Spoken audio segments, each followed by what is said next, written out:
जानता है ना राजा प्लस्तर अपने घर आने वाले मेहमान को कुछ नहीं कहता। जानती हूँ मैं तुझे राजा सीमट, राजा बजरी, इंसान का बच्चा सॉरी राजा ताबड़ा साहब, जानती हूँ मैं तुम्हें। जल्दी कर कोई आना जाए। तुम भी कुत्ते।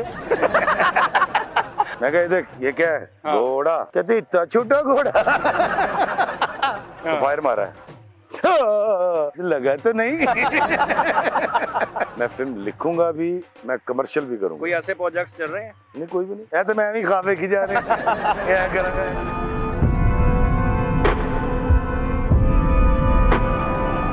तुझे कहा था ना तेरे घर में घुस के मारो।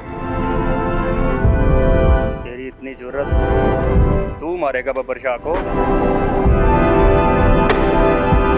जानता है ना राजा प्लस्तर अपने घर आने वाले मेहमान को कुछ नहीं कहता। जानती हूँ मैं तुझे राजा सीमट, क्या?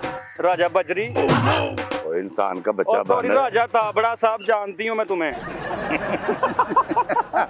अस्सलाम वालेकुम नाज़रीन, मैं हूँ काका रिपोर्टर, आप देख रहे हैं कैपिटल टीवी। नाज़रीन मेरे साथ मौजूद है इफ्तिखार अहमद इफ़ी साहब, जो कि किसी तारुफ के मोहताज नहीं हैं।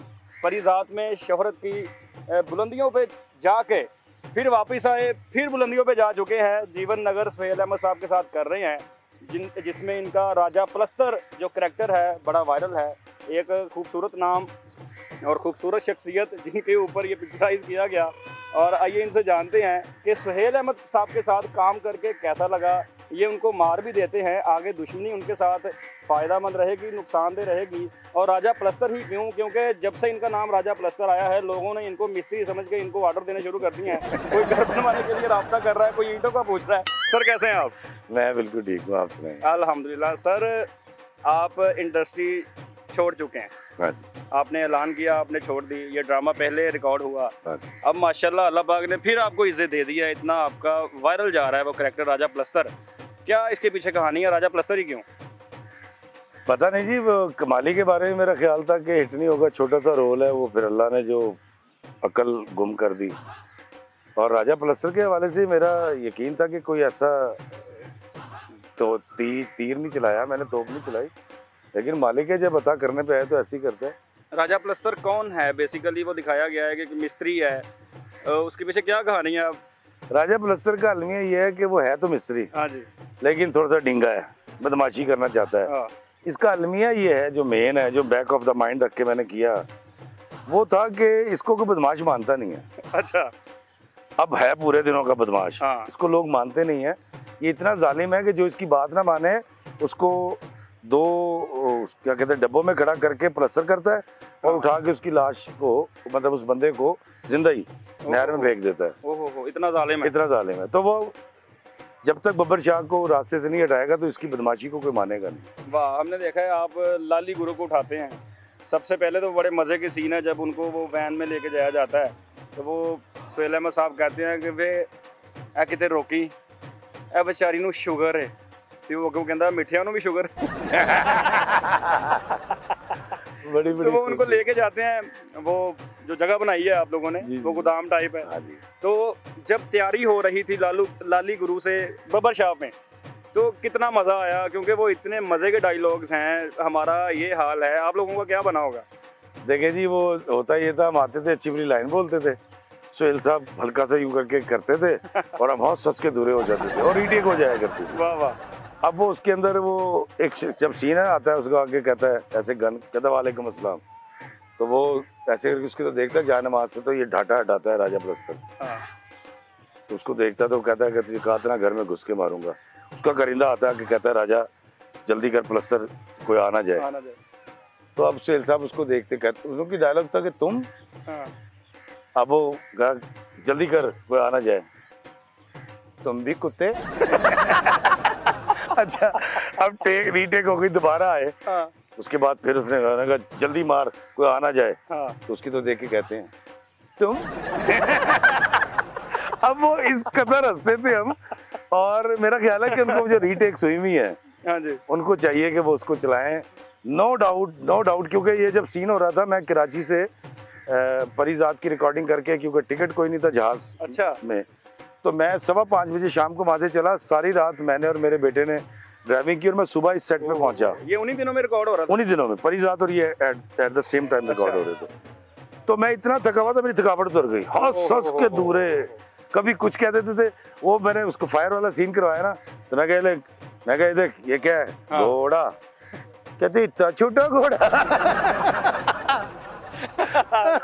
अच्छा, फिर मैंने कहा ऐसे फायर मारना है, तो फायर मारा है।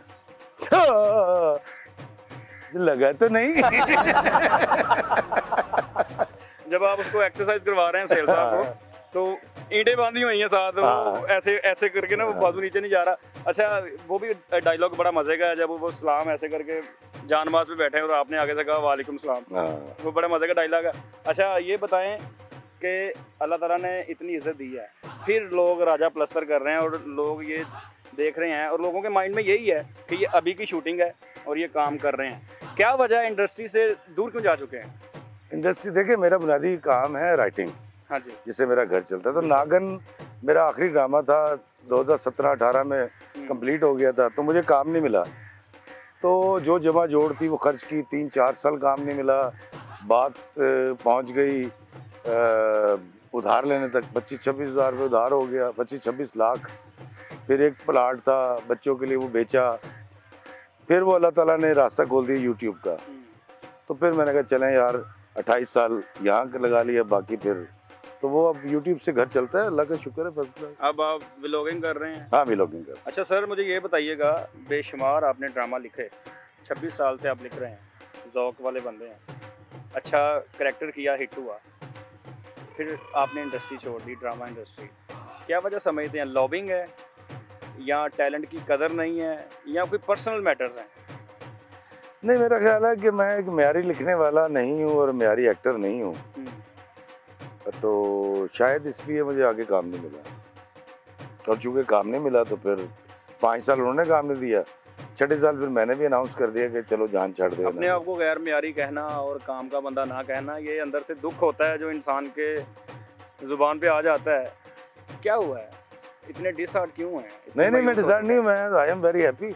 आप देखते नहीं है, मैं पूरी दुनिया में, बिल्कुल पहाड़ों में और कहाँ फ्रांस में और जर्मनी में और कहाँ गाने गाता फिर मैं तो खुश हूँ, मुझे कोई फर्क नहीं पड़ा। दरअसल देखें, मेरे लिए जीना ज़रूरी है, बिल्कुल, और जीने के लिए आसूदगी बड़ी ज़रूरी है, और आसूदगी के लिए ना कुड़ना, ना गुस्से में आना, ना तैश में आना बड़ा ज़रूरी है। काम रहना है आपने, काम रहना। अब दरअसल जीना ज़रूरी है आसूदगी के साथ, आसूदगी ज़रूरी है, पेशा ज़रूरी नहीं है। तो मैंने 28 साल इस पेशे के साथ गुजारे, यहाँ से मैंने बच्चे पाले, बड़ी इज्जत और एहतराम और पैसा कमाया, और अब शायद मुझे वो सफल कहते हैं ना, सफ़र वसीला है ज़फ़र। वाह वाह। तो हिजरत बड़ी ज़रूरी होती है। ठीक है, मैं बड़ा खुश हूँ। आप खुश हैं? अच्छा, मुझे ये बताएं कि काबली पुलाव ड्रामा चल रहा है, वो भी आजकल जीवन नगर के साथ साथ जा रहा है, बड़ा हिट करैक्टर है हाजी साहब का, उसमें वो लड़की को लेके आते हैं, तो हमने सुना है वो आपको ऑफर हुआ था पहले? हाँ जी, वो पहले मुझे कॉल आई थी और फिर मुझे काशिफ भाई को कॉल करे, काशिफ निसार को मैंने सॉरी किया, क्योंकि मैं तुर्की से आया था और उन दिनों मैं एक ड्रामा लिख रहा था। अच्छा। तो काबली पुलाव और परिजात की ऑफ़र साथ आई थी, दोनों इनकार कर दिए। सितंबर के अंदर परिजात की जब दोबारा ऑफ़र आई तो मैं बहुत सारे पैसे दस थे, उन्होंने हाँ कर दी। अच्छा। फिर मैंने करना पड़ गया, और ऐसा किया कि फिर लोगों ने आपको पसंद किया। अच्छा, ये बताइएगा, अब अर्निंग कहाँ से हो रही है, पैसे कहाँ से आ रहे हैं? आप मुल्क घूम रहे हैं, हाँ। कहाँ से जेब खर्च चल रहा है आपका? देखिए जी, मैं यूट्यूब मुझे पैसे देता है, बहुत ज़्यादा तो नहीं देता, लेकिन मुझे ऐसे नहीं करना पड़ता। सही है। पहली बात तो ये। दूसरी बात ये है कि मैं सिर्फ टिकट लेता हूँ किसी भी मुल्क की, मैं वहाँ जाता हूँ तो वहाँ जो ओवरसीज़ हैं वो इतनी मोहब्बत करते हैं, इतना प्यार करते हैं, क्योंकि मैं पहले से जा आ रहा था तो बहुत सारे मरासिम पहले भी बने हुए थे। परिजात और शायरी हिट हो गई, किसी की बशर में हज़ार खामी, मैं लोगों से मोहब्बत में नाएं छोड़ देता हूँ, फिर वीलॉग्स। हाँ जी। तो इतना बड़ा फ़ैन क्लब बन गया मेरा, मतलब मैं अक्सर जब पाकिस्तान फ़ोन करता हूँ अम्मी को या बेगम को, तो मैं उन्हें कहना हो मैं बड़ा हिट है यार, बड़ा प्यार कर दे, तो वो ले जाते हैं, वही रखते हैं, वही घुमाते हैं। तो अल्लाह उनको सबको ज़िंदगी दे, जो मेरे फैंस हैं ओवरसीज़ हैं, सबका बेहद मशकूर हूँ, बहुत बहुत शुक्रिया। तो इसमें मेरा खर्चा सिर्फ टिकट का होता है। सही है। ड्रामा इंडस्ट्री छोड़ चुके हैं, अगर फिल्म ऑफर होती है करेंगे? हाँ जी, फिल्म करूँगा, मैं फिल्म करूँगा भी, मैं फिल्म लिखूँगा भी, मैं कमर्शियल भी करूँगा। कोई ऐसे प्रोजेक्ट्स चल रहे हैं? नहीं, कोई भी नहीं। ਇਹ ਤਾਂ ਮੈਂ ਵੀ ਖਾ ਵੇਖੀ ਜਾ ਰਹੇ क्या करेंगे हाले ब्रेक लगी हुई है। हाँ नहीं कोई ऑफर नहीं। सही है। तो वीडियो के लास्ट पे कोई अच्छी सी 2 लाइनें हमें अदा कर दें, क्योंकि आप लिखते बड़ा अच्छा हैं और इस वजह से ज़्यादा जाने जाते हैं। तो 2 लाइनें हमें अदा करें, हम आपसे फिर इजाज़त लें। किसी भी आसरा से हम सहारे बांट लेते हैं, खुशी के रोज आओ चांद तारे बांट लेते हैं। मुझे मायूस आंखों की नमी अच्छी नहीं लगती, मेरे कांधे पे सर रखो सहारे बांट लेते हैं।